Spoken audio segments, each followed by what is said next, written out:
there's a power to it. You know, when I first came here, there wasn't all this cutout area, and so you were literally 10 minutes away from the falls or further, and you could hear it. You could hear this roar, this power, and you could feel it. And then you'd break through the trees, and there was just this incredible, I had never seen anything, and I still haven't seen anything like the way that water looks. It's just it's a place I have a very, very healthy respect for. And then the more I learned, you know, meeting with different like elders, like, you know, hearing Elizabeth Panashaway's stories, and, you know, talking with Jim and Roberta and their experiences of paddling the river, and then, you know, learning and figuring out, because I was only, you know, I was 18 years old when my brother drowned in the river. It wasn't at the falls, it was further down the river, but understanding that there's spirits in these waters. And I had done a lot of, you know, work with Mi'kmaq elders and that cultural revival, and so coming here, and it was really the elders there who told me I needed to come back to Labrador, that there was something here for me, there was a path here for me that I needed to find, and I really struggled with that for a long time, until I came here. And that's, you know, just my own personal significance, but then learning more and more about the culture and the history of here, and knowing that any of the travelers that would have been coming up and down this river or going in through Labrador, I mean, this was the highway, this was the way that you came.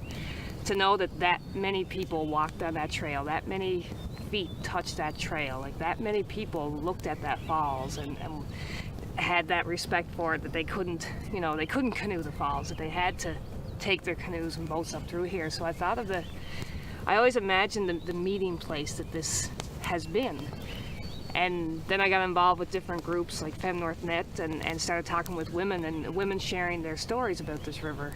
And all of them, it's the same, there's the same power, there's the same theme. This was a place they used to camp. This is a place they brought their families. This is a place they came for birthdays. There's the idea that we'll never be able to come to this place again. Is heartbreaking to know that thousands of years of feet walking those trails stops because somebody from somewhere else says they need this electricity. The idea that so there's a rabbit. But the idea that somebody else can make that decision for us. I'd like them to come here, and I always wonder if any of these people who made this decision came to the falls, and did they have something sort of tug at their soul that said, how can you do this? Like, how is this even happening? And when I know there's so many other ways that this is wrong. There's no other way to explain it. And any person who comes here feels that powerful spiritual connection. And to know that will stop, that will be underwater. You know, to know that there are souls who've been lost in those falls. To know that that's the end. That's the spiritual end of it, is that somebody gets to put up a concrete wall. It's yeah. Okay, Denise, what would you say to other people who are interested in activism or in protesting or land protecting around this issue? What advice would you give to people? Don't stop. Don't stop. Don't believe that you can be stopped. Don't believe all the garbage about that this is the most economical, viable way for export, because this isn't about providing sustainability to Newfoundland and Labrador. This isn't about the people of Labrador. This isn't about jobs. This is about money and corporate greed. That's what all of this is about.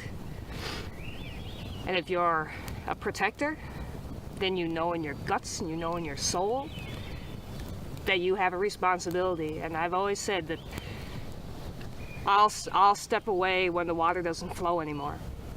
And I'm becoming more and more aware that time will never come. Because one way, shape, or other, the water will always flow. And I guess my other thought is that if you're an activist, if you're an environmentalist, there's a passion and fire that drives that in you. Trust your spirit. Trust that spiritual calling that you have to do what it is that you've been doing, and listen to those spirits and connect, whether it's through culture or through ceremony, whatever it is that keeps you connected to the land, keep finding ways to get to the land and get to the water, because when it comes down to it, these are our elements: fire, land, water. This is what we are, this is what we have, and when that gets compromised, what is it that we have left? So it's, don't ever believe in defeat. Don't ever buy into the hype that tells you that you're wrong, or that you're a hippie, or that you're something wrong with you. Don't buy into any of that. Find your elders, talk to your youth. You know, there's a responsibility that my age group has, and we all have it. And it's that protection of not just the land and the water and the air. It's also that we're responsible for protecting the elders. We're responsible for protecting the kids. I always think of one of the lessons, I always say I've been a fire starter, you know, and I start fires. And I remember someone told me about, sometimes you gotta plant seeds. And there's so much truth in that, because we're in a society now that tells us it's all about the money and it's all about the jobs and how much you can gather and how big you can build. If we don't plant the seeds of environmentalism into our kids and into other people's kids, it will stop with us. So our responsibility is not just to fight the demons above us and around us and the monsters that want to tell us that we're wrong. It's to inspire the kids that when we can't do this fight anymore, they'll have to. So that's, don't stop. Just don't stop. And what outcome would you like to see with the Muskrat Falls project? I hope it comes down around their ears. I believe in the spiritual stories. I believe in the legends of the Spirit Mountain. I believe in the legends of the spirits of Muskrat Falls that say they will never be able to build this, that the spirits won't let them have it. You know, so not just about economics or, I mean, the environmental outfall is huge. To think of the methyl mercury, to think of that level of devastation, that in itself, because what it's going to do is break a cultural food chain that we've known forever. So I think the end result that I want to see is it stops. And this government is forced to remediate this area. I'd like to see the Aboriginals who lay claim to this area to take the responsibility of it seriously and to stop looking at it as a payout. And I've always said, I hope that everybody who signed on to any of those agreements, I hope they never sleep a good night again in their life until they stop this. So the outcome I want to see is the absolute stop of this project, the remediation of this land, and the protection of it. Because there'll always be some other monster who's going to come down the pipes, who's going to want to do this. This should be a World Heritage Site. This is one of the few places that I've ever heard of that has so many Aboriginal cultures and settler cultures who came to meet in the one place. And yet no one has ever spoke about protecting it. That to me, when I know the other World Heritage Sites in Labrador are to pay homage to people who came and pillaged from us and who killed us and who raped us and who devastated our culture. There's World Heritage Sites for them, but yet there's none that actually signify for Labrador, for the peoples of Labrador. So that's what this should be. This should be a protected area that nobody can ever touch again.